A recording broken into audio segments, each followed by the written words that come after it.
হইলে কি লাভ, আসলেই হইতেছেন কিনা? প্রিয় দর্শক, শেষমেশ রাষ্ট্রপতি হতে যাচ্ছে ডক্টর মোহাম্মদ ইউনূস। অনেক জল্পনা কল্পনা শেষে এবার ৩ মাস পরেই ডক্টর মোহাম্মদ ইউনূস রাষ্ট্রপতির আসনে বসবেন।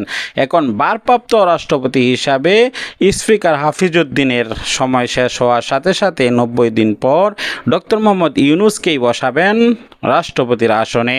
তারেক রহমানের এই সিদ্ধান্তকে কেন্দ্র করে এবার ভারত নড়ে চড়ে বসেছে। নরেন্দ্র মোদী একেবারেই চিন্তায় পড়ে গিয়েছে। কি করবে, এবার কি হতে যাচ্ছে, আসুন না টেনে লাইক করে এই ভিডিওটি বৈধতা প্রকাশ হয়ে যাবে। তিনি একটি দুর্দশায় পড়ে গেছেন, যেদিকে যান সমস্যা।